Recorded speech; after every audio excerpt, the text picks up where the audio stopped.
seek out violations rather than having the community rely solely on reporting, which takes the burden off of individual residents.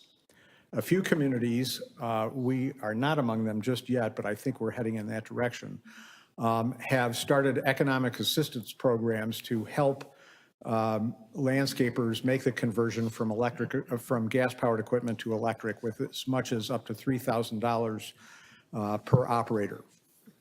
Overall cooperation seems to be high, and the perception by residents in communities enforcing a ban for the first time appears to be favorable.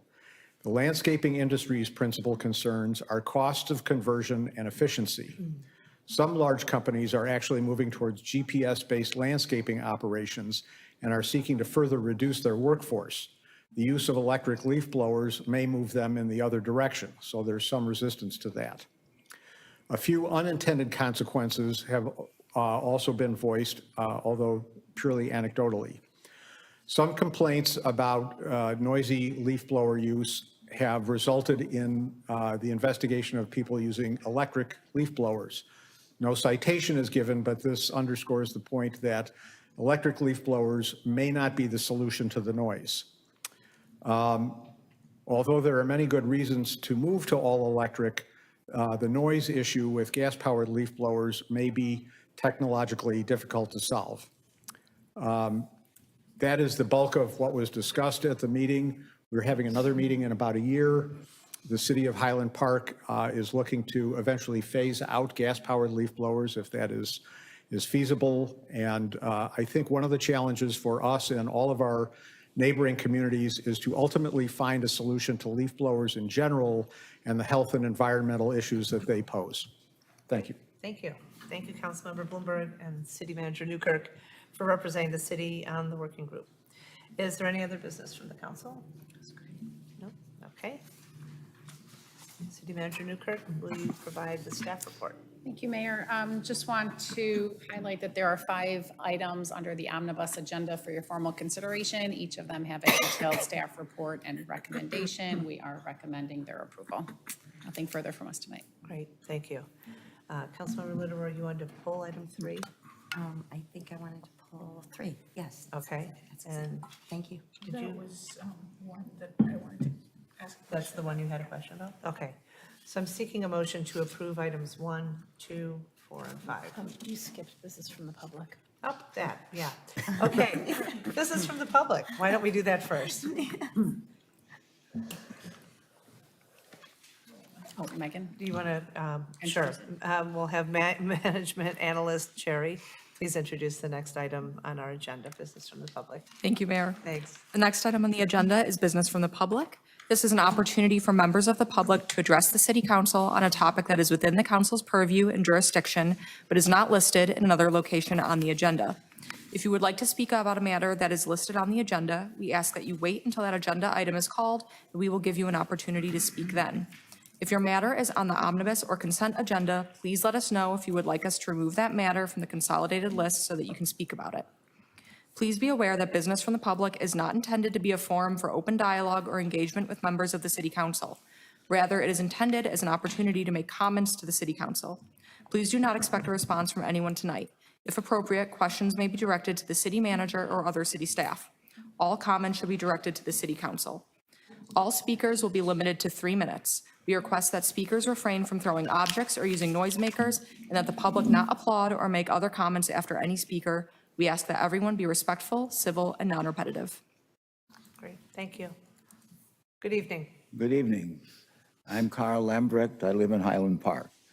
I'm reading this, that's why I got my glasses on. I can't read otherwise. One of the questions we ought to ask whenever there is an episode of inexplicable violence, school shootings, etc., such as happened in Highland Park, is whether or not there were any drugs in the shooter's system. It is easy to pinpoint what kind of gun was used, and then to yell about guns for a while, and whether the troubleshooter was wearing a black overcoat. But none of this is helpful. This book is called Devoured by Cannabis. I'm not reading the whole book. I'm just mentioning one practice, one paragraph in the preface. Some time ago, and I think this is the 3rd time, In 1937, Roosevelt made marijuana illegal for the whole United States, not just for Illinois, the whole United States. And I asked why we have such a facility here in Highland Park. We all know the American Food and Drug Administration has not recognized it as a drug. Otherwise, it would be in a pharmacy in Highland Park. It's not. Thank you. Thank you. Any other members of the public who wish to be heard this evening? If I have a question or comment on the omnibus, should I wait until that? Or Yes. Number three? Number 3, okay.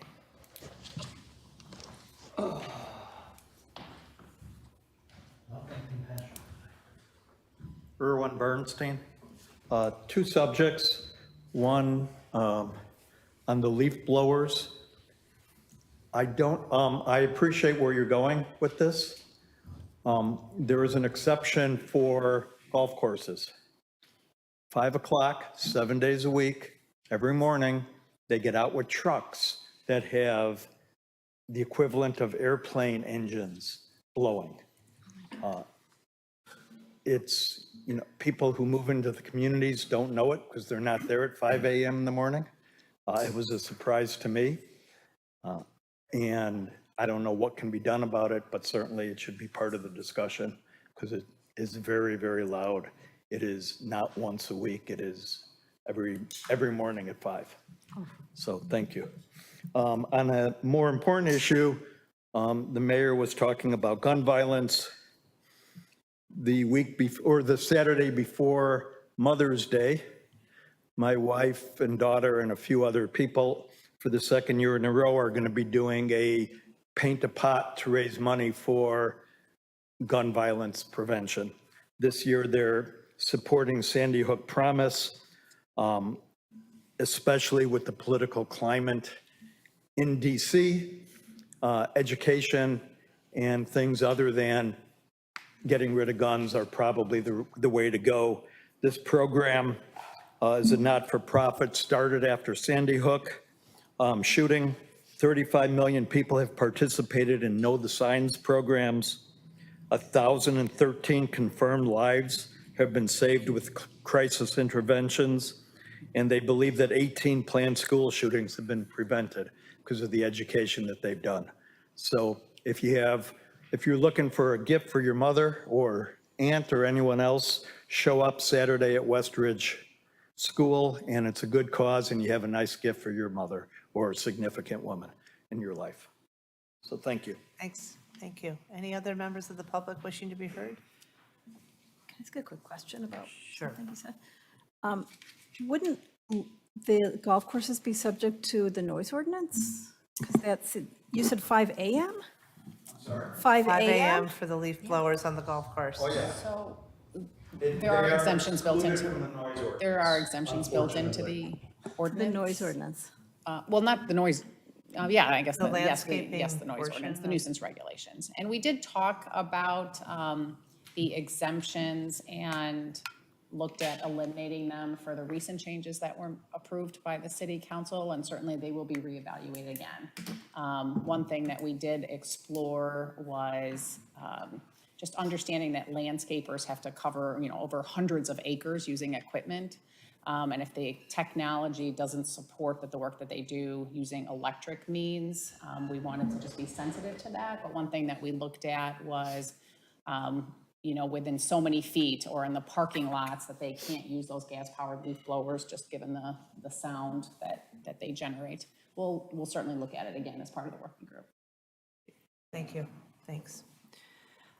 Okay, now moving on to scheduled business. Items 1 through 5 have been grouped together for omnibus consideration. I've had a request to pull item 3, so I'm seeking a motion to approve items 1, 2, 4, and 5. So moved. Second. Any comments or questions on 1, 2, 4, or 5? Any from the public? Hearing none, will the clerk please call the vote? Councilmember Bruckman. Aye. Councilmember Ross. Aye. Councilmember Tapia. Aye. Councilmember Littler. Aye. Councilmember Stone. Aye. Councilmember Bloomberg. Aye. Mayor Rotering. Aye, 7 ayes, no nays. Items 1, 2, 4, and 5 have been approved. Item 3 is a resolution authorizing award of the traffic signal and multi-use path project at 1201 Park Avenue West to Schroeder Asphalt Services of Huntley, Illinois. Who wants to take this question? If you don't mind, I'll ask a few questions of staff. Is that okay? Always, absolutely. Okay. Yep. So my questions really have to do, I understand that of the $650,000 that is budgeted for this, it was number one already budgeted. It was all taken care of from that perspective, and the vast majority is the traffic signal and all the signaling that goes into it. But my question has to do with the sidewalk and the pavement or the asphalt. And so the first question is, where is it and what is the duration of it? Because from the packet, I wasn't sure if it was going from the east to the west entrances and then up to the preserve. So I wanted to make sure for the public that everyone understood where this particular vote of asphalt, and it is asphalt, correct? It is asphalt, Is yes. going. Yeah. And also, you clarified for me that the reason it's 10 feet wide is because it's assuming bike paths going both ways in that one small stretch. Right. So 10 feet is the IDOT standard, so that is recommended. It is asphalt. The cost of the path is approximately $121,000. And the connection was on the Move HP plan. We did review it with the Transportation Advisory Group. And the length it connects, Director Bannon? It connects it runs the length of the property to the existing path that runs north-south into the preserve.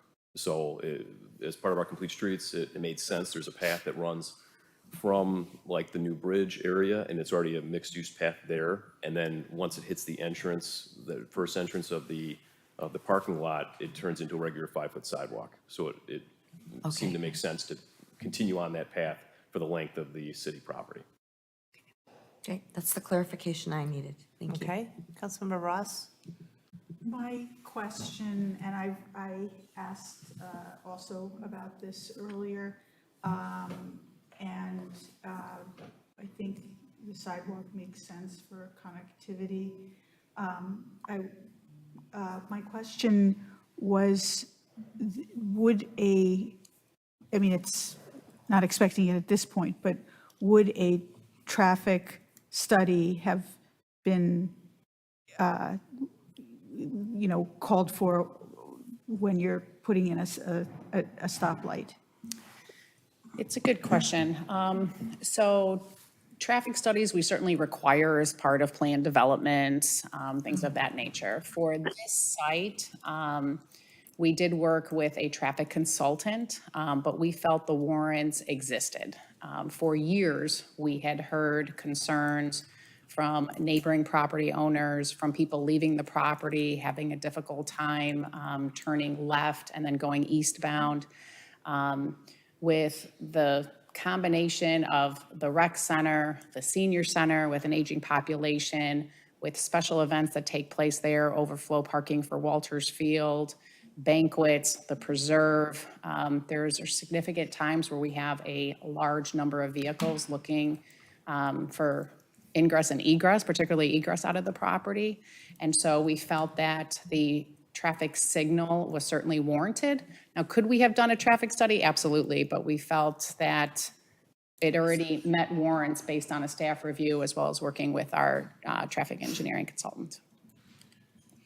And I guess the other question is there a way to perhaps remind us, this was also part of our conversation, this was budgeted for in terms of infrastructure and expenses, but to perhaps give us a heads up that this is coming. I mean, it's a big budget item, and maybe a reminder. I don't know. This is in our capital improvement plan that was approved within our budget, and the Right. list of items in that plan is significant. I think yeah. this is your reminder that you Okay. approved it last Yeah. year for this budget. I mean, I would say a couple of things. Yeah. So We have 36 million in infrastructure investment this year, and so that is Sure. a lot, certainly, that we are managing. So the city council receives the preliminary agenda 2 weeks in advance to give you an idea of us as a staff, what we're working on, and what's planned for that agenda. I think you can go through our website and the capital projects that are listed there, because when we bid projects, we're either bidding like an asphalt contract, or we're bidding a specific project like bridge, rehabilitation or something of that nature. And so you'll have an idea of what is planned. Can certainly go through the budget, with you if you want to know the big ticket items. And I went through the entire budget. Oh, package. absolutely, I had right. a million tabs in it. I did not remember this piece of it, and I guess it came on the heels of, 2 other big expenses that we voted on over the last, 6 months. And I just asked the question, so Yeah, thank you. the funding was included in the parking lot, the initial parking lot allocation. The signal funding was included in that. Well, I've asked my questions. I'm satisfied with the answers. Yeah. Thanks. Councilmember Stone? Thanks. I just wanted to clarify one thing also about the multi-use path. I'm excited about the multi-use path here. We've been asked for years to do something to improve the situation on Park Avenue, so that's really great. And then my understanding is that there's a future possibility of extending it all the way to Green Bay Road at the east end. I know that came to the Transportation Advisory Group months ago, I believe. It did, yes. So we're just looking at it. It's very conceptual at this point, but we have done some preliminary engineering conceptual looks. I know we talked about, does it go all the way to Green Bay, or do we stop it before Green Bay? So that has not yet been decided, but this theoretically would continue on and potentially eventually lead that path into our, sort of as we approach the CBD.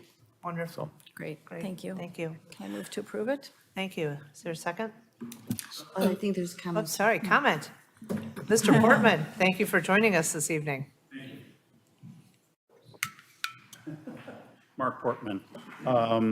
First of all, I appreciate all the comments. And I did evaluate, or I did read the agenda packet for tonight. So I want to comment about one of the items that's, one of the statements that's made in this, in the agenda packet. And it goes to Councilmember Stone's point about extending the bike path, or the path, it's referred to as the path, but clearly it's a bike path, easterly to Green Bay Road, and that the study is ongoing.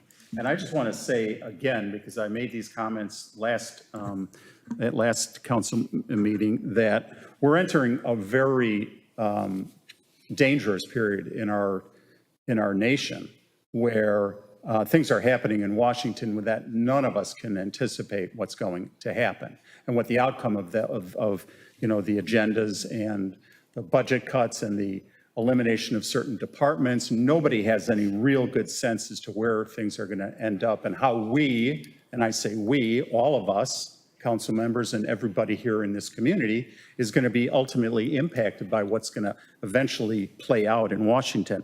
And at this point in time, and in these times, as a city council, we have to be focused, laser focused, on expenditures that are necessary but not discretionary, okay? And we've fought bike paths for years, okay? And those are discretionary items. They are not going to provide any payback to the city, okay? And those are the kind of items that are going to have to really be justified, and not justified on a social sort of agenda, if you will. As the council member mentioned, it was discussed at TAG in their first quarter meeting of 2024. I was at that meeting, and I made some comments opposed to the Park Avenue for many reasons. The director can probably also confirm that the estimated cost of that extending all the way from the senior center all the way over to Green Bay Road was going to cost anywhere from 1.2 to 1.6 million. Okay, not a cheap expenditure. It's also, I believe, going to require some kind of negotiation with Exmoor because it's expected to be on the north side of West Park or Park Avenue West, and that's the Exmoor property.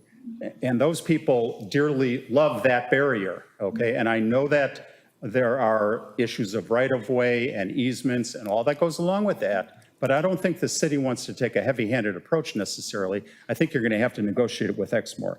And at the end of the day, who's this really favoring? Is it favoring the residents, the 30,000 people who live in Highland Park, or is it really helping or favoring the bicycle clubs? Thank you for letting me speak. You bet. Thank you.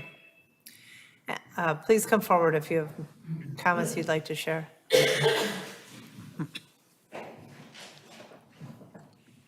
Good evening. Mike Laxer, 1967 Cavell. Just a quick question, and maybe Ron can address it, but I'll ask it through the chair.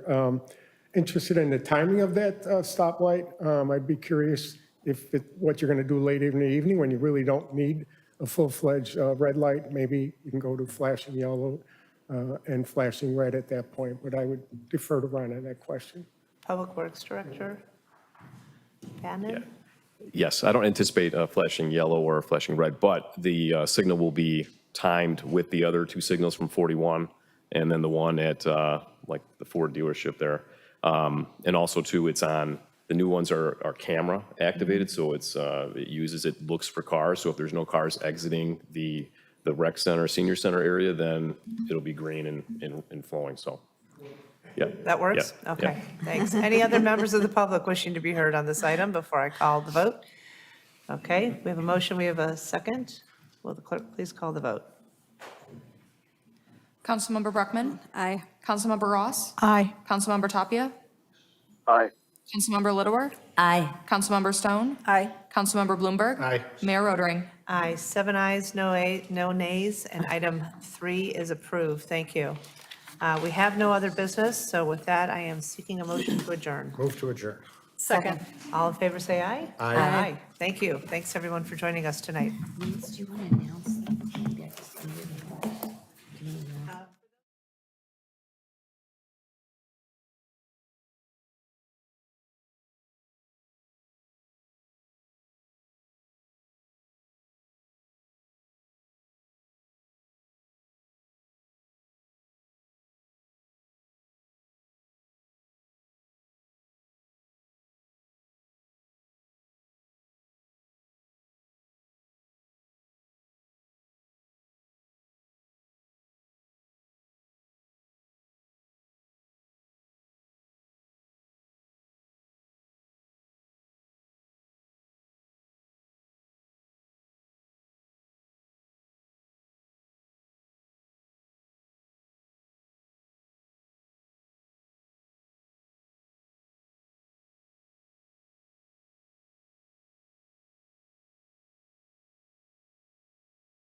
we are reconvening the committee of the whole for the city council, April 28th, 2025. Will the clerk call the roll?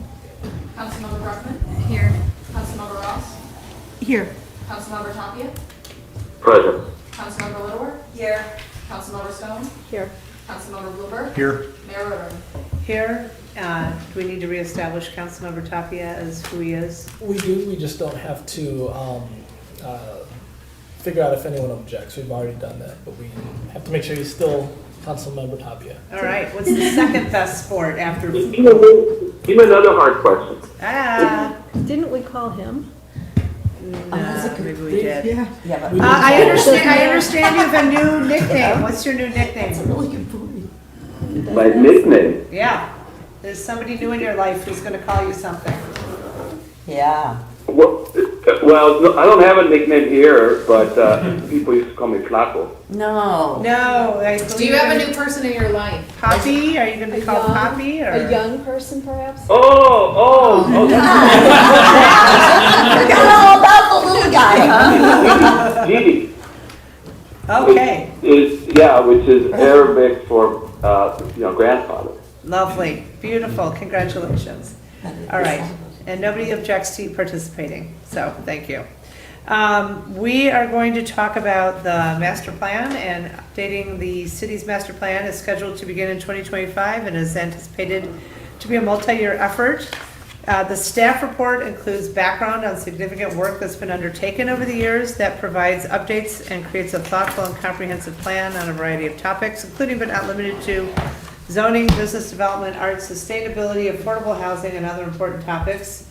Staff is going to present information about these work efforts and obtain feedback to create a draft scope and structure of the master planning initiative. And I have to say, I had a total blast reading this packet, all bazillion pages of it. And a couple of things really jumped out. One, the main ones were just how the goals of 1976 were basically the same goals here we are almost 50 years later. And the character of the community, the importance of bike, walk, and car, and I mean, it's just, the more things change, the more they stay the same. So in any case, I wanted to sort of highlight one thing that I think is really important for this conversation. There was a whole list of plans that we've been doing basically since 2007.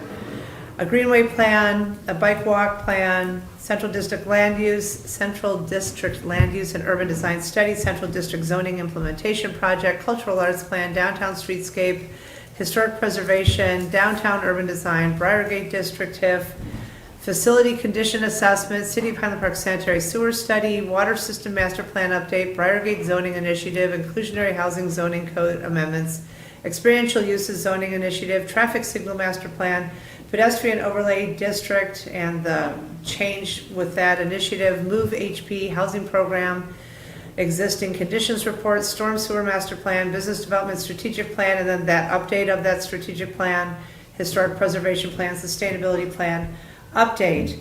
And I thought the most important thing that came out of the 76 study was that in 1976, Highland Park was 92% developed. This was before Hibernia, and this was before the preserve was conserved.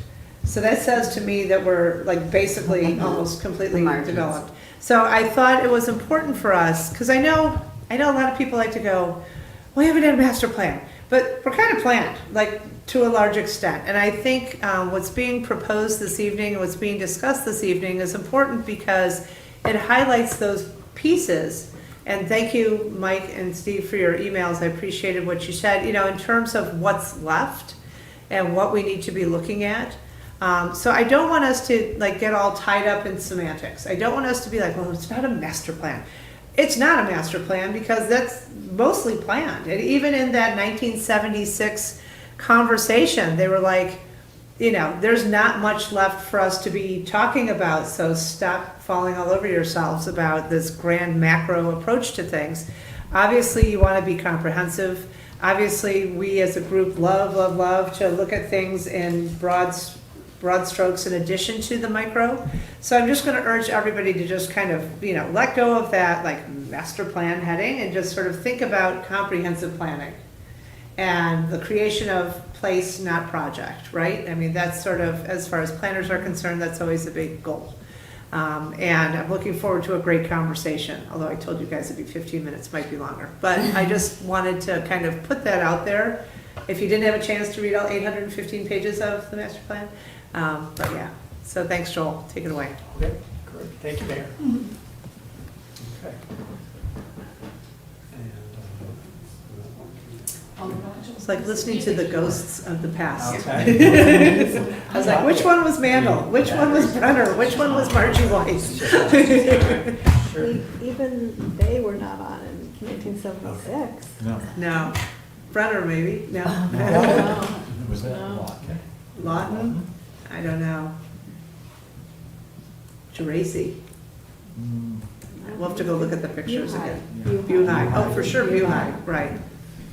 100% Buhai. And how freaked out everybody was by Northbrook Court, which was understandable. Okay, Joel. sorry. Okay, that's okay. Okay, so staff requests feedback on the scope and approach to the master plan update project. We just talked briefly, Mayor, you did, just harking back to the 1976 master plan. Since then, that had been updated in 96 to 2001, included 80 public meetings and approximately 1,000 residents participated in that endeavor, which led to a series of neighborhood-specific elements to the master plan, which constituted its update. In 2022, council supported undertaking a master plan update. In 2025, here we are with the project, which will be necessarily a multi-year effort, as they generally are. You talked briefly, Mayor, about the planning initiatives. I have here since 2003, roughly just shortly after that master plan update project. One of the key things that was started right after that was an affordable housing needs and assessment implementation plan, operationalizing what had been talked about in the master planning projects and that in the master planning updates. And you can see here we've proceeded throughout time developing both area plans and also topic-specific plans to address the needs of our community. Key policy elements of master plans, of course, include they generally focus on land use policy and development, housing and historic preservation and quality of life are key components of master plans, sustainability and transportation, open space, parks and public facilities, and economic development. These areas vary in their depth depending on the community's needs, but generally master plans touch on each of these areas.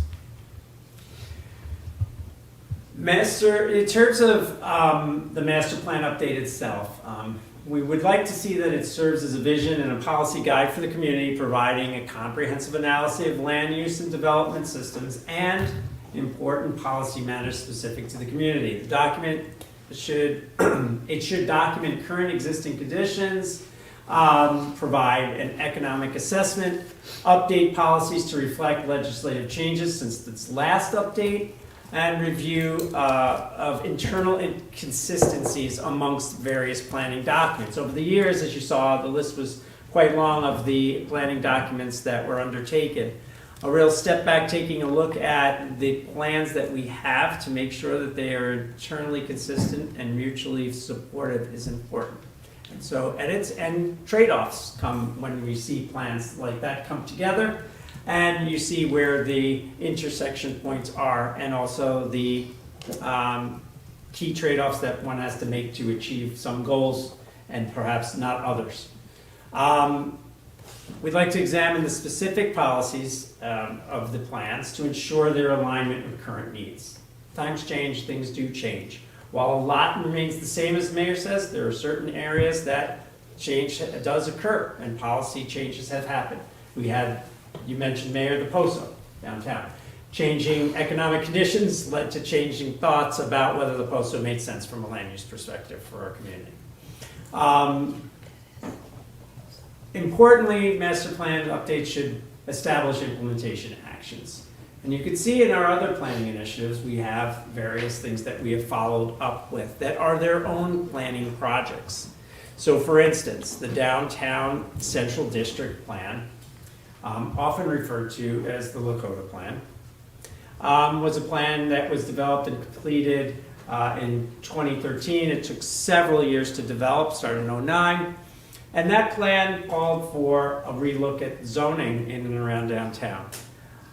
After that plan was adopted, there was a separate project, the zoning implementation project, based on that plan. And that project took about a couple of years and led to major changes in our zoning for in and around downtown. And that since May 2015, actually, have led to the development of over 400 units in and around downtown. I use that just to illustrate the point that a master plan isn't a panacea. It's a guide, if you will, that leads to separate and distinct continuing planning efforts that often have their own packaging. For instance, Move HP is its own plan. It is an update to a prior plan that was contemplated through a master planning process. Importantly, we'd like to make sure that we integrate all of the elements of this plan into an accessible living document to ensure its relevancy. So you can see over time things get clunky. We really like to spend some time and focus to make sure that it continues to be a living document that can keep up with the times. And so key deliverables will be electronic in form as well as written and documentation so that these things can be carried forward more easily. The master plan update should provide the vision, conceptual goals, tangible initiatives for achieving them, including but not limited to providing direction on strategies, investments, approaches, packaged as implementation initiatives that are ambitious yet pragmatic. It's really important that one doesn't take just a master plan as an opportunity to just blue sky. If you blue sky too much, it becomes a plan that sits on the shelf. It's got to be tethered to reality. It's got to be tethered to budget realities and the city's or jurisdiction's ability to implement change. So that's a real important thing because there's a lot of exciting things people want to do. Everybody does. And it's but the hard part is so what are you going to do and how are you going to do it? Capturing everything is one way to look at just the broad view, but you have to narrow and focus and then tie with implementation initiatives thereafter to make them real. So suggested focus areas for the master plan update. Mayor talked about, we're largely a built out community. We are. But at the same time, there's lots of change too, right? And so we do have areas where land use and zoning are particularly in flux and important, which is the Skokie Valley Corridor. We have vacant industrial land, as we all know, and it presents a challenge and a set of trade-offs related to quality of life, economic development, and other matters. We have our commercial districts, continual focus on our downtown, our central district, our Ravinia district. What uses should we allow? What uses shouldn't we allow? Those types of conversations are important to have periodically. We've had them over time, even since last master plan update. As I mentioned, the POSO. We also had the experiential use project, whereby we looked at what type of, the changing economy dictated that the uses that were traditionally not thought of, and were very much focused on retail and certain retail-like uses, were really changing to more experiential uses. Restaurants, different types of restaurants. We talked about brew pubs, we talked about nano breweries, we talked about other experiential uses. We have Linford Winery, for instance. So there's been a number of changes over the years to adapt to the changing economic scene. And so it's important that the update include a look at our central districts and really look at our plans that have been created for those districts.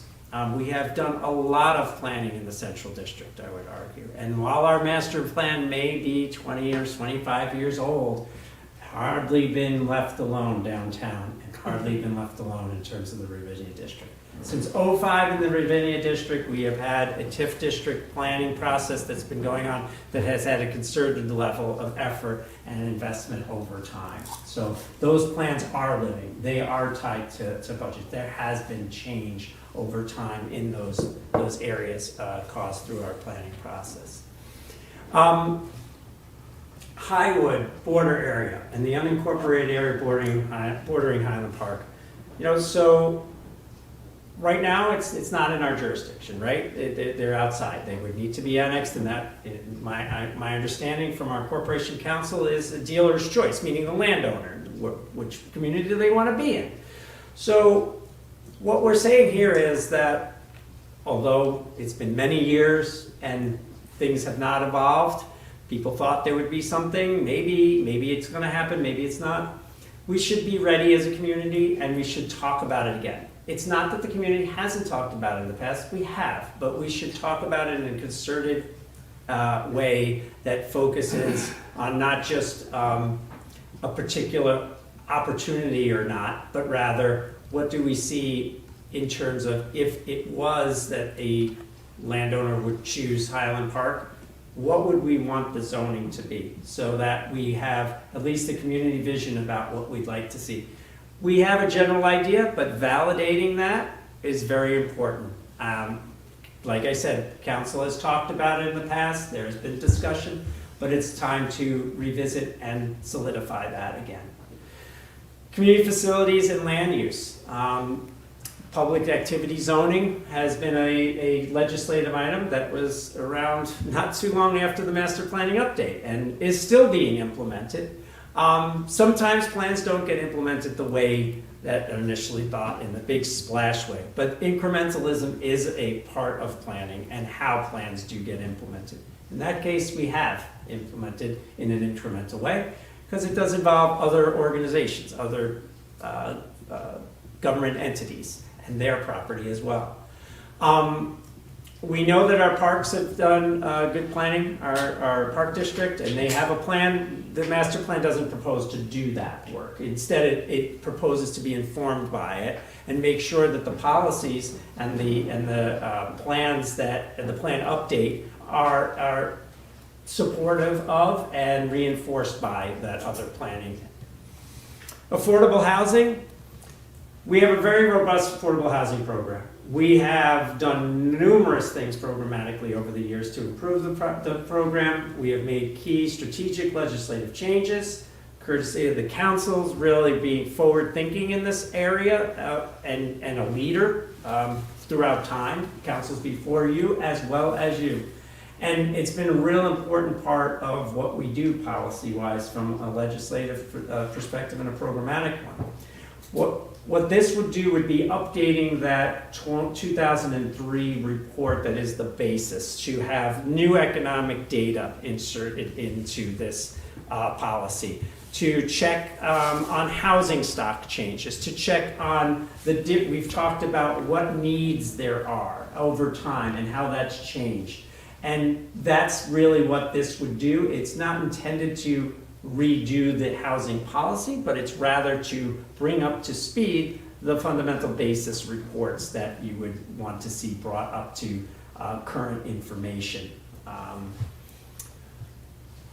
In terms of government resources, social support systems, and community resiliency, we have we have a network of resources. What the master plan update would do, and what this specific area would be, is making sure that we capture all of that. Things that, we have the legal clinic, we have so many different resources in our community. Do we capture them and talk about them and make sure that they're mutually supportive, and are there other ways that we could leverage more support to our community, our residents? And so I think that's a real important aspect of what we do. Some of master planning is taking stock in what you have done to build for the future. And so that's what we see there. There's been lots of work done with community resiliency. We just talked about that earlier today. And, you know, that is something that should be captured in our master plan update. And then, of course, coordination and integration of existing plans. So there's really a lot of good material. And so how do we make a master plan update that is a living document, that's usable, that is using modern technology to convey the messages, to interact with the public and policymakers, such that we can carry forward a plan that is not just sitting on a shelf, but that is utilized every day. And that's what that work is. That's hard work. It seems like a given, but to make that actually work well is harder than it seems. And so that's important work, because what it does is a lot of times, if things are inaccessible, it's all right there. I can give you a bunch of things. It's all right here, but you know, it's impenetrable. And how do we really utilize it? And oh, I even forgot that on page 495, there's this great nugget of information that we've totally lost sight of. So that's really what that work is about, and it's hard to do, and it's important to do in a successful plan update, to make sure that those types of important things bubble up to the top, if you will. Okay, and so be remiss for not saying stakeholder engagement and communication is central to a master planning update or any kind of master planning work. Having an inclusive public engagement approach that ensures that all have an opportunity to participate in the plan's update dialogue and development are really important. It brings added viewpoints to the planning process, but it also helps inform people what the plan is. Equally important, bringing in ideas to make the plan, but also to communicate what are we talking about, what are the policies that are in this plan. Among the potential public engagement methods are, of course, the standard key stakeholder interviews, facilitated focus group discussions, a plan update website, surveys, open houses, workshop events, and other public meetings and events. This is really an important and very social aspect of planning, and it is important to do that well. Part of what we'd like to do is use the latest technological tools to gather and summarize public feedback, visualize future development scenarios, and that in an effort to aid the engagement in the collaborative plan development process. It's also, those tools can be used to communicate desired future scenarios and can be a broad, inclusive set of stakeholders brought around the table and to have their ideas reflected in a way that is visually and appealing, but also helps communicate. As they always say, you know, picture is worth 1,000 words. It's really true. And those types of tools are better than they've ever been in terms of what can be done in terms of scenario planning and seeing alternative futures for physical development. Because while we are built out, there are areas that have changed, as we see in our community every day. So, important part of what we'd like to do in terms of stakeholder engagement and communication is central to the plan's development. RFQ process. So what we're looking at is an RFQ process followed up by an RFP. And the RFQ process will help further shape scope elements. One of the things we'll be asking in the RFQ process is for the respondents to provide an overview of best practices in comprehensive planning engagement, including the structure of steering committees, community stakeholder engagement, and project branding and communication. Project branding and communication, again, is really important in making sure that the project itself, the plan itself, has currency in the community, is recognizable, is known what it contains, what are the key elements, why is it important. And not only that, but also as a recognition for all those that participated, that it didn't just turn out to be a plan that's on a shelf and no one knows about it. It's something that, hey, they were a part of. Some sense of community pride in the planning process will come through in that way. And that's a real important aspect. So policy discussion for council. We'd like to hear your feedback on elements, analyses that you'd like to see structure and process, if you have any comments or thoughts on that. And expectations. What does success look like for the council in this realm? You may have questions about cost and time frame, and I will tell you, as with any project, it really depends on the depth and breadth of the scope, right? And the level of public engagement, number of topics that we analyze, and the depth of those analyses. Whether we're pulling on the master's plans for various topic-specific things that we've already done, or trying to recreate them or do better with those. So it really is heavily dependent on the elements that are chosen to be within the plan. Thank you, Mayor. I appreciate the time. Thanks, Joel. That was really great. One thing I do want to add to the list of all the master plans that we've done, and you kind of touched on this when you were talking about other agencies, is in 2012, we did a comprehensive human services assessment and inventory. We basically did a SWOT analysis of human services. And we had over 250 volunteers, and that's actually how we got to the legal aid clinic. So just want to make sure that that's included in there. Absolutely, because thank you. that was literally looking at what have we got, what do we need, where are there possible synergies, where are there obstacles to creating and meeting the needs, and it was unbelievable. That is great, yeah. So, Thank you. thank you. Absolutely. Tony? Thank you.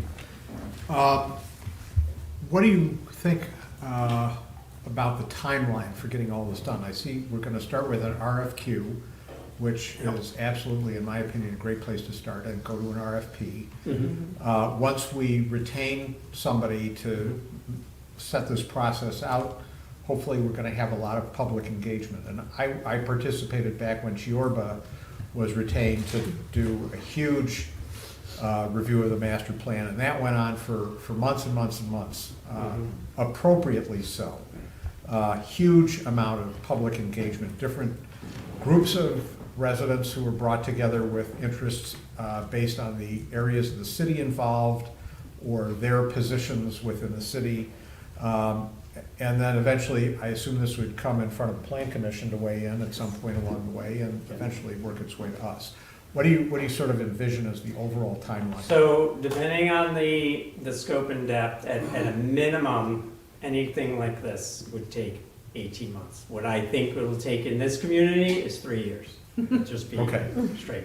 That does not surprise me, and I support that, and it's time to start now. It probably was time to start a year ago, but we had a lot of other important things that were pressing.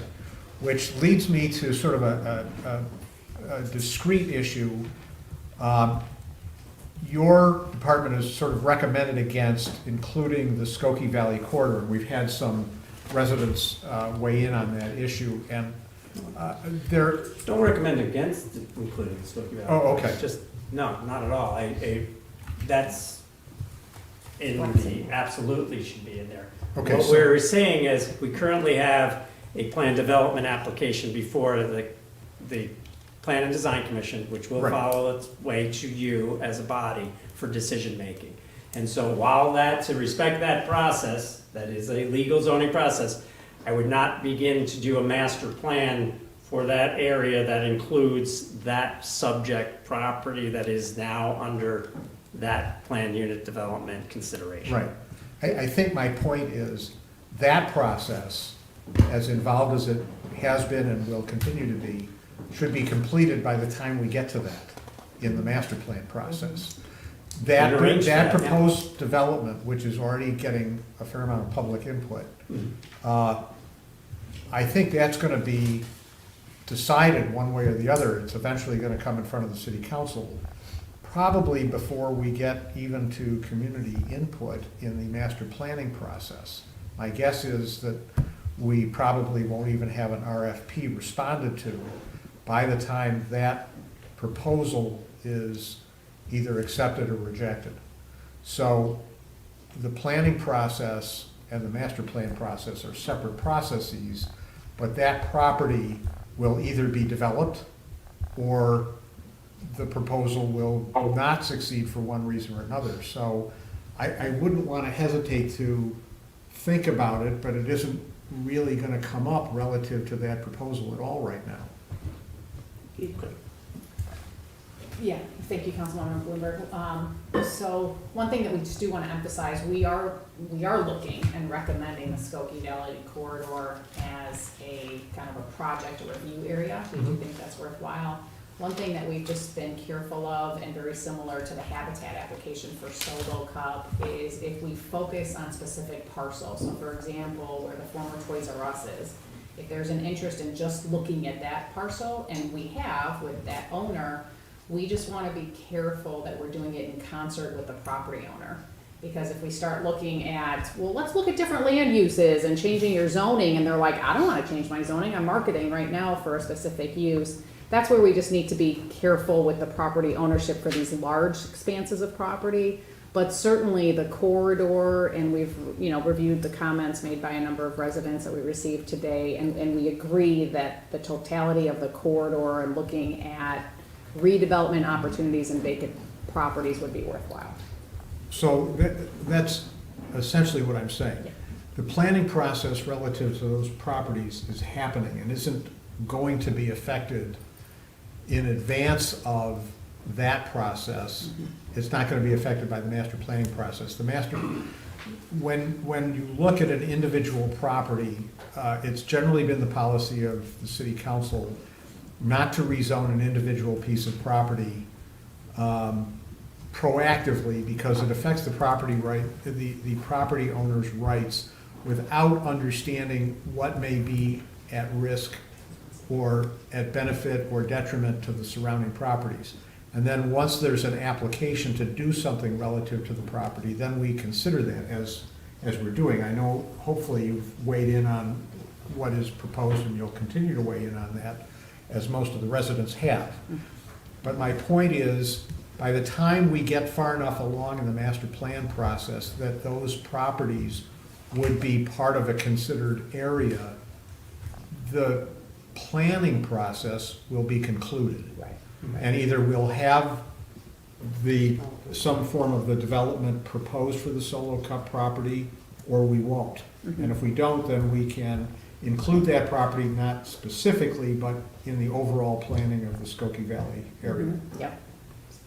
Great. Andres?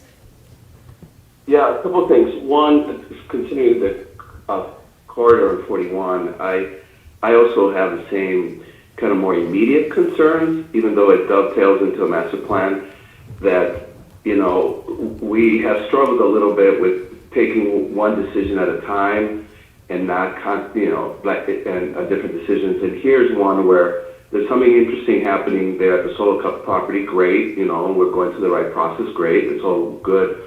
But, I like what we've been hearing from some of the neighbors in the neighborhood who've been very thoughtful about saying, hey, if we were going to, consider an exception about that zoning because there's a good plan there, should we be looking at the bigger picture about the rest of that corridor, north and south? And I would just urge us to really make that a priority, because I think that's very imperative, so that we don't make an ad hoc decision about the Solo Cup property only, but that we sort of do it in the context of something larger. So I just want to make that particular point.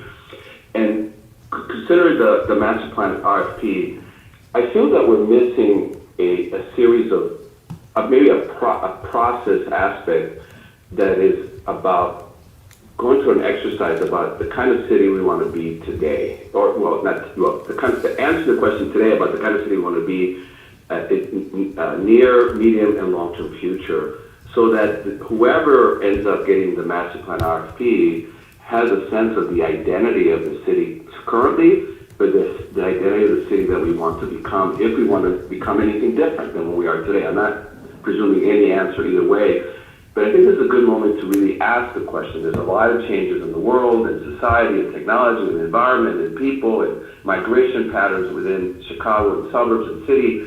And it's a great moment to say, well, who are we? What is our identity? And what I mean by that is there's some things that are clear in our mission and vision, right? We've spent a lot of time on it. That's been a guiding star. We have our 5 pillars. That's been a guiding star. And then we have all these particular plans on sustainability and bike and affordable housing and economic development. But I think there's a layer in between mission and vision and our pillars and the particular detailed plans that we have, and that's an identity layer. And I think we need to talk about an exercise where we really have that conversation with the community so that whoever ends up getting the master plan, and however way we frame the RFP, that they have a guidance about identity. I think that's a very important aspect, and that way we can, there's certain things that are going to be obvious things, right? We want to be charming, or we want to be environmental, we want to be the city of the arts, or we want to be vibrant business. But there's other things that we have to discuss, like we talk about density, but how dense do we want to be? Have we set a goal? Do we want to be 6,000 people more dense or 15,000 people more dense? And that question is an identity question about, we recognize density is desirable, but up to a point, and I think we got to figure this out if we're going to do a master plan.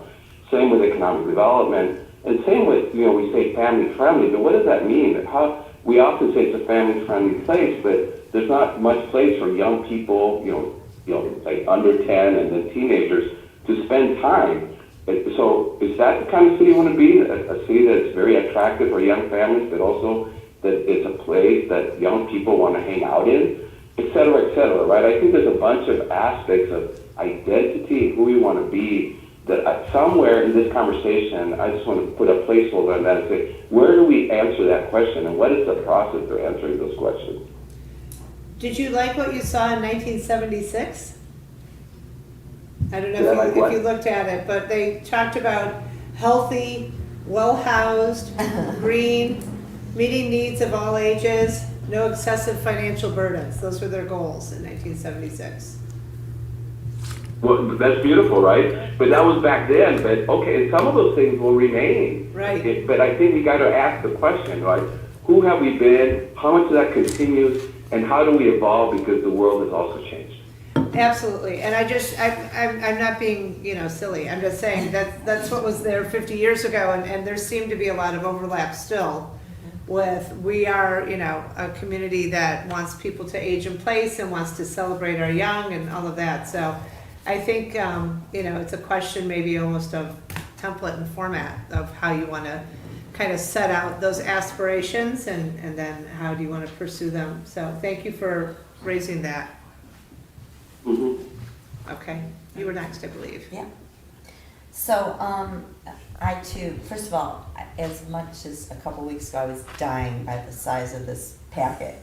It was great. This weekend was great. I mean, this was like reading a history story. It literally was. It was so much fun. I loved the plan 50 years ago, and I loved it 25 years ago, and I actually can't believe I read all of that, but it was so much fun. Plus 3 plane rides, will do that too. Anyhow, I was also shocked by how much we changed, but how much we stay the same. Yeah. I was really impressed, because I even looked at some of the groups, not just the neighborhoods, but they're structured in many of the same ways that we want to do it. So whether it's an outline, whether it's a framework, I really think we've got great bones. A couple of things that I was struck by. First of all, in '76, it was called the master plan. In 2001, it's the update. I don't want to be the update to the update, so I just wanted to start with that, number one. There were some differences. Like, on the one hand, they talked about vibrancy, and I thought, wow, this sounds like we just wrote it for us. And then they said we wanted to keep the quietude of the residences. Right. And that's beautiful too, because none of the neighbors want to have, loud noises, and that's why we care about regulations and noise and nuisance and Relaxed everything else. pace of life. Right, exactly. So there were some things that were a definite overlap, and I think we can use a lot of that as the basic bones. I like the structure of the geographic. I think there's a real need to, but there are things that are different too. There were a couple of times where they said that they recommended that we take down the height of buildings from 60 to 45, or from 45 to 40, and the B5 and the B4. And I thought, wait a minute, we just took it up a level over here, Right, we changed the density to make it more dense. And they were prioritizing the sidewalks on Sheridan and inviting the people, and the Greenways plan was mentioned. The connectivity was the same language, so I thought that was beautiful. But I also want to make sure that but economic development was very different. And I really think that we as a council actually have undertaken so many initiatives, and whether that's in response to COVID or changing times or the end of the big box store, I don't know. But I do think that that is one of the crucial differences, and it's why I really think we still do need a top-down approach. We need to take something that says, what's our overall vision? Where do we want to be in 25 years? Where are we now? That looks at what we've used in the past and still incorporates it. And I mean, I don't want to duplicate. I think we've done some really good studies in the meantime, but I don't want to lose sight of the fact that there are changing values. And because of that, we may be built out, but the way we build up, I think, is somewhat different. And that's why I think doing a master plan every 25 years is actually not a bad idea. Again, I don't know what we'd call it, but I think that's really important. I did have a question with regard to how it operates, because in both plans there was mention of a steering committee. And both times when I was reading through it, it really brought to mind for me the way the Remembrance Group has worked. Because I think you have been a really solid working group. Thank you. It's a good mesh of government, staff, professionals, whether that's in resiliency or best practices. And I think that something like this probably needs a steering committee also. Because I agree, I'm sorry, I think 3 years, if you get this done in 3 years, I will be really impressed. I was gonna say. I was being ambitious yet pragmatic. Well, I really think it's, Trying to be from really here in, I think it's a 4-year project. If you do I'm it in not gonna 3, argue. I would be thrilled, Yeah. but because it is a long-term project, and this is the thing I'll end with, I don't wanna see the individual projects that we're really doing great work on, like the Solo Cup, like the corridor, some of the things, the economic incentives, I don't wanna see that stop. We continue, but that doesn't mean we're not working on it and using it as examples for moving forward and into the future for discussing what we want. So I think the two can go parallel to one another. We continue as a council and governance group, but we have an overarching thing going on in the background with professionals and good communications between us. Thank you. And that's to what Andres is saying, sort of an aspirational, how do we define ourselves? What are we trying to become? And that kind of gives you sort of the structure that you're then pursuing. What I thought was also interesting was how the CBD was called too big in 1976. Yeah. And that it was too sprawling and it was disrupted, and that it's not just shopping and service, but also a civic, cultural, and entertainment district for all ages. Yeah. That sounds very familiar. Yeah. One question I wanted to raise concerning the Skokie Valley questions, and that is, and we haven't talked about this much in this council, and I realize that, is the ComEd easement impact on usable land or not usable land? Because you look at the remaining parcels and it's like, well, there are 36 acres, but then if you like really dig in, they're very narrow because of the ComEd easement. So I think that's something that maybe is an educational piece that we need to bring back to the council, because I think most people at this table are not as familiar with that. It's a good point, Mayor. It's a huge land use situation. Well, the health impact, but also just the very fact that it's not land that we can do anything with because it's ComEd's. Right. And what it's being used for is largely where people manage to negotiate with them, parking. Parking or. And they have a long process to go through to Right. get that. Right. It's not an easy one for But I them. mean, the reason why it came up was we were redeveloping actually a service station. It was like the service station, Wendy's, that whole area. Yeah. Do you remember we were trying to get a through road so that people wouldn't have to deal with all the cut-ins coming in and out of the highway, and so you could access those businesses from the back. Right. And it was just a total nightmare. So I just wanted to make sure we don't lose track of the ComEd easement. Okay.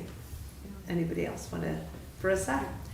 So I was looking at this in the way of, I had some questions, and I know one of them that was brought up was a steering committee, which I think is incredibly important for this process, to have not only council members, other stakeholders involved in this process, as well as being transparent with the community, making sure that they're involved and invested in this plan as well. Especially all different ages, to kind of look at the plans and what's maybe missing from, people that have young children to people that have been here for 30, 40 years. one thing that was already had been mentioned was, more of a family-friendly framework included. It is included somewhat, but just look at it in terms of playground, green space, areas for children to hang out, in that sense, as well as multi-generational housing. So that was one of, I have like a few specific thoughts on not just family-friendly framework, but then also looking at it as, other experimental types of the initiatives in the central business district or small business incubators, or just some ideas like that, which I think would be helpful to have other people involved in this whole process. So I kind of looked at it in that sense to just make sure it's an open process and everyone's included. And I think this is great to, revisit and incredible task that you're undertaking here. But I'm very excited about it. So, and then I guess also is PDC involved as well as zoning, and how would that look? So the Plan and Design Commission, that's a traditional, they have a traditional role, but that doesn't necessarily mean that they are the steering committee. They have work that you've assigned them, and that needs to carry on, our land use work with applications and such, but certainly members from a Plan and Design Commission would be seen as serving on a steering committee along with others, and then coming back at certain key junction points to hold hearings and such about the plan would be a plan and design, and then back then to council for final action, similar to the way we do like our PUDs and other things like that. So part of when you're providing your opinion, if you could talk specifically about the steering committee. So Joel and I have discussed, for example, like a 9-person steering committee. One option is to include appointed officials representing our various government bodies. So having a PDC, a zoning board, historic preservation, business and economic development advisory group. So that could be certainly a city council liaison. That could be your steering committee. Other communities have done a call for volunteers, and people may be interested in this. There may be a developer, or there may be, different professionals, and then having them make up your steering committee with a combination of others. Either way, I think representative from the city council is certainly important, and then we would definitely work with the Plan and Design Commission as a formal body, as Director Fontaine noted. So some of what we'd like to get from the RFQ process is a little feedback from the folks that do this for a living every day, and they're doing master plans throughout the country. So what is the structure of the engagement? What do you see as the variety of ways of approaching this? I've seen, so there's some very large steering committees, some are smaller. You have to worry about, too unwieldy or too small, and, like that. So I think that we'll get more information through the RFQ process that'll help hone our kind of thoughts on it, and that should help us frame this properly. A steering committee is absolutely crucial. I really feel that that's the key. So having some Plan and Design Commission members on it, no more than 2, having a council liaison on it certainly, and having others like the city manager mentioned from other boards and commissions is a way to organize it. And then there's just the public at large. We have members of the public here this evening who have really interesting and deep thoughts about things and how it affects the community and the long-term vision. So I think that's something that we need to think about as we go through this process, and definitely operationalize a steering committee in an effective way. I want to separate that from the group of people that might be involved in reviewing proposals and making then a recommendation to council. Different. It's not necessarily the same group. That's not the steering committee. That's a committee that's going to pick a consultant. So how do we want to approach that? Do we want to include others in that process as well? So you could, for instance, there could be a city council member or a liaison or 2 that are part of that process, along with staff. Certainly staff will be there, but how does the council want to approach that in the RFQ process? And the RFP process that follows. Kim and then Yumi. Thanks. I want to make sure we don't lose track of our sister governments. Right. And Marissa had mentioned parks and how parks come into this, having someone from the park district would be important, having someone from the school districts would be important, potentially the library, given all the planning taking place now between us and the library. I would sort of prefer to have a committee made up of individual people rather than representatives of the different city commissions and advisory groups, because I think that this should be going through those groups also. And so we should get those voices heard in that way, rather than pulling out one or two people from each of those groups and having them participate in a separate process. And we're already asking a lot of these volunteers to be serving on, say, the Plan Commission, which is already meeting a couple times a month. Bring some new voices into the conversation, let them discuss it through their regular process. The last time we went through this in 2009 was just all council members came and whoever else wanted to come. It was a complete circus, but I think it gathered a lot of public input. I don't know if you were there or not, but it just was like, it was I totally. remember the public input part. I participated in those meetings, that they were held at the community house and different places in town. Right, Yeah, there were all these big sessions.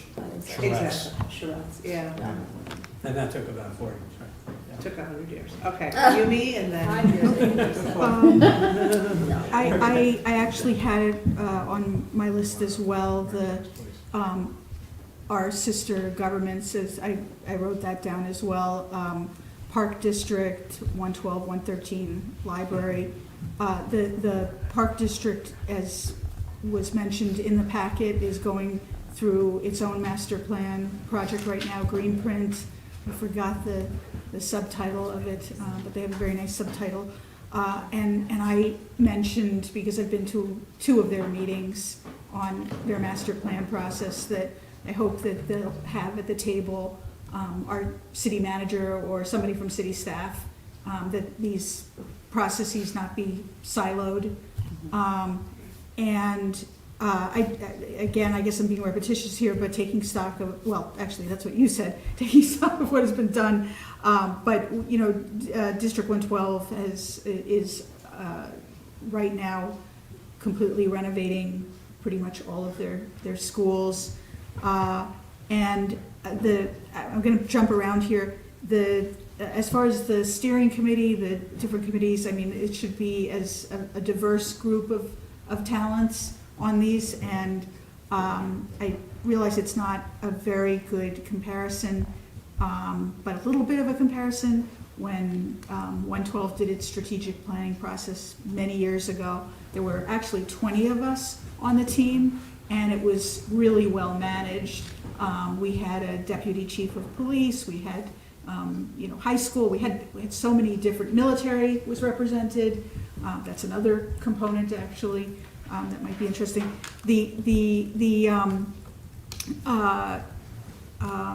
So including them, so back to the committees,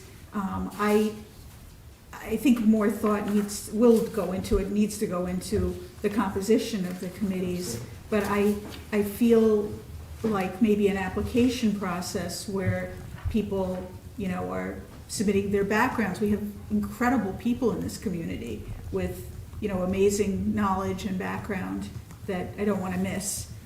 So I'd be in favor of an application process. And I did have a question, well, I'll get to the question because I don't want to digress too much here.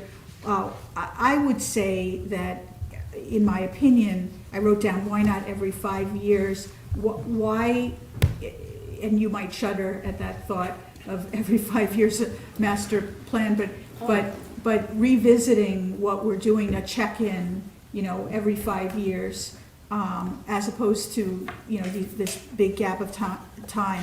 And I think, based on what I've heard, and I'll repeat something from my own household, because my husband, Doug, was at the time of that 2009, I believe, was chair of the Design Review Commission, and as such had been invited to participate. And he described a really, really long process that took forever, and then he didn't feel much was implemented.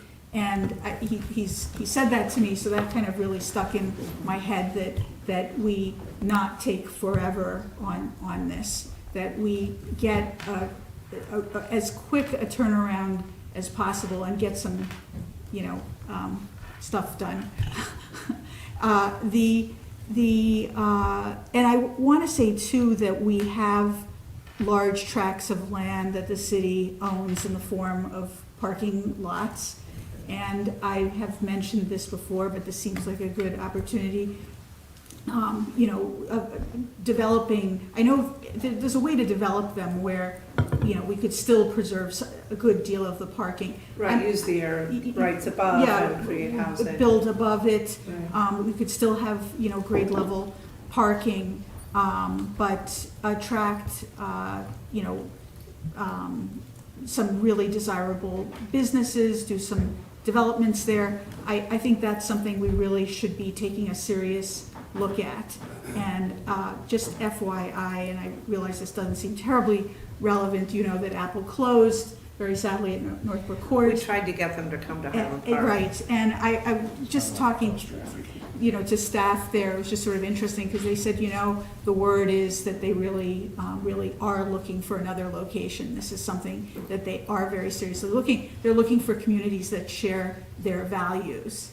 And I said, Highland Park. Right? Yeah. We share their Thank you, values. thank you. Everybody go in there and say that. They closed yesterday. So obviously that would be huge for Highland Park, but if it was, surrounded by, if we were attracting other big, or just really desirable businesses along with it, that'd be great. They have no problem funding their project.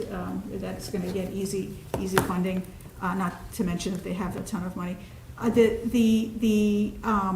be in favor of a zoning, I wrote down zoning implementation plan, but just taking another look at our zoning in general. That's just my belief, that we should certainly look at it as we look at the master plan. And that's all I've got. I guess why the gap for 2020, from 2022 to 2025? It said that the city council in 2022 had decided we were gonna look at a master plan. We had a mass shooting. 2023. And I was just gonna say so that. the I don't mean to master be shooting- facetious, but it's like we kind Okay, of so- got sideways. Okay, I don't know when in 2022 you made that decision, whether it was a full year. In May, when May. we Yeah. do the council retreat, Okay. when we talk about the Okay. next year's Well, planning, the next year's work program, which would be 2023 at that point. So it was on the 2023 work plan. okay. We And- did implement an enterprise-wide database system that took a Right, tremendous so the amount of ERP work. was Okay, a ERP. monster It was a time suck, monster. as were several other Okay. aspects of having that event But we've occur. prioritized it now, and that's Indeed, what and counts. we're back on Here we track. You And bet. that's it. I wish I had, I have a lot more thoughts, but there isn't Well, time. that's the beauty of this process, is there will be plenty of time for those to be shared, so flush them out and, we'll get some sort of. 18 months. 18 months to 3 years. 18 months to 18 3 months years to to get 19 those, months. and 18 I mean, I think, I guess, and I made this comment when we last talked about this in committee of the whole, that if we bite off too much, there is the danger that we just don't get it you done. get overwhelmed. Yeah. That's exactly Yeah. what Joel said, and I appreciated that point of view. That's true, yeah. And so we've tried to do some things in the intervening time. Since '23, when we were doing ERP, '23 and '24, we did do a number of legislative initiatives to protect vulnerable areas of our community that abut industrial areas. Those were quick and moved quickly. It was intentionally that way, to be strategic in that way, because it could happen more quickly than if we launched a large planning process. And so we did do some important changes to our code in last year, and that helps protect the community while we plan for a longer term, I would say. And necessarily what the master planning process is. Finding out that middle ground that Councilmember Tapia was talking about, that missing middle there, I think that's something that's important because it's where the, perhaps you find change in the community in that kind of rediscovery or analysis, but there is a lot in what we have like that. It's a question of bringing that back out and really looking at it and seeing, does it align? I think that's necessarily part of the process of a master planning process, and should be early on before you get into too much detail and in the weeds to try to figure out, instead of just every alternative under the sun, rather, who are we, and then a subset of alternatives that would seem appropriate for that. I want to jump in because I wanted to actually support Councilman Tapia in what he said about taking a look at what our values are in this community. I do think that's really important part of this. Who are we? What are our values? Right. Great. Annette, you're next. Thank you. I just wanted to, because I disagree on sort of the composition. First of all, I think that when the sister governments do their master plans, they might consult with us, but they are not on our steering committee. And I sort of view the sister governments in the same way as I view the neighborhoods. They are key components, but they are components. I think it's much more crucial, and I don't think we should have 2 people from zoning and 2 from PDC. I do think that the people on our advisory groups and commissions are deeply committed and better informed than even all the talent in our community. I think we need to do a similar thing to what was done. They sent out from various communities 1,000 letters here, 1,000 letters there. Now we do things like focus groups. There are ways to utilize the brain power in our community without putting them on our steering committee through an application process. The people who are in our advisory groups and commissions are deeply committed. They've gone through an application process. They've gone through an interview process. They've gone through an approval process. So why we would reinvent the wheel when they are dealing with the daily issues and the bigger projects on an ongoing basis through a 2-year or a 4-year term makes no sense to me. So to me, we have between BDAG, ZBA, PDC, we've got a great land use perspective, economic development perspective, and all the other things that were mentioned today in our structure. That's why we have this great structure, in my estimation. That's not to say I wouldn't utilize the community and our sister governments. I'd want to meet with them, get their input. And again, it was set up in the 76 plan, actually even more than the 2001, where they had the various groups and they were like special interest communities. It was the same type of setup.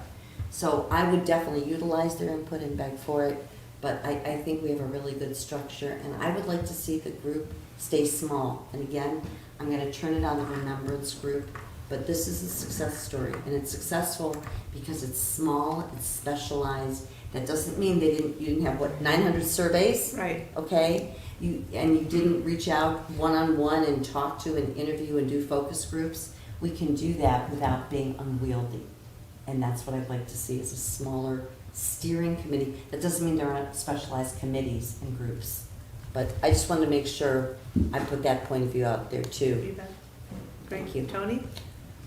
I appreciate that, but my feeling about tonight's meeting is that this is the tip of the iceberg. Yes. I'm loath to say what I want on the steering committee. I think the best suggestion I've heard about the steering committee was Director Fontaine, who suggested that, or I'm not sure who mentioned it, that whoever we retain through the RFP process is probably going to have a better idea of how a steering committee ought to be comprised in a community of our size. And I think that would weigh most heavily with me. We all have some idea of what a steering committee may look like based on our anecdotal experiences over the last however many years we've been in government or on commissions. I think it's more important to listen to a professional tell us, here's the kind of composition of a steering committee that works best functionally. Yeah, that's what I was trying to articulate. And who that will be is, of course, community specific, but we'll hear from them about the different ways communities have approached this. Right. because everyone needs to land on that at some point. Yumi? Thank you, Mayor. I'm going to go back, I'm open to different approaches to this. I mean, I certainly am only one of 7 votes here, so I'm open to different approaches with the steering committee. The Park District, I mean, every time we consider anything, every turn we make, we practically, we have to consider the parkland next to it or, part of it. They are, beaches, whatever. They're such a big part of land control in this community. We have to have them part of this, process. They'd have to be at the table, I think, and we should be at their table for their discussion. That's something I think is crucial. Yeah, Mayor, it's Andres. Yep. I just want to, this is a little semantics, but it's important. I appreciate that Councilmember Yumi Ross, affirming agreeing with the issue about exploring more of who we are. I just want to make sure it's not seem just about reaffirming our values, bringing our values, because we've spent a lot of time on our values, and we spent a lot of time on our vision, mission, and obviously we need to revisit it, but there's a nuance in what I'm after. It's like, what is our personality? What is the story that we're living? What is the experience of living, visiting, working in Highland Park, right? What does the city feel like? What's our culture DNA? So it's unpacking, right, that into something more descriptive and votive and 5 senses like. So I just want to make sure that as we keep gathering kind of the roadmap of what this journey may look like, that's what I'm getting at. Okay, thank you. I think it's getting late, and I think, Joel, we've said yes to something enormous. So what do you think the next steps are in terms of kind of figuring out where we go from here? Well, we'll take the feedback, round out the RFQ some more, put the nuts and bolts around it from a legal perspective, and put it on the street. We have to set a timeline. Want to think about how long we want to have it out there. You want to have it out there long enough so that you can get good answers to these things, not just cursory throwaways. So I want to figure out what we'll do in terms of that length of time to respond. We also have to develop who is going to be part of the group that makes the recommendation to council for which consultant is chosen. So with that, based on the feedback that we've heard, we can draft something and then share it with all of you, so you can opine specifically on the positions or people that would be part of that steering committee. Okay. And then I think the other thing that we heard is we can put together an estimated timeline of next steps and generally the process. So just to make sure, I mean, it won't be like by month or anything, but generally so people know what to expect as part of this process. Great. Okay. People good with that? Yes. Okay. Amazing. And we're all still late. All right. With that, I'm seeking a motion to adjourn the committee of the whole. Second. All in favor, say aye. Aye. Aye. Thank you. Amazing. Thank you. Safe Yeah, travels. bye. Thank you. Marcus, Yeah. I am returning.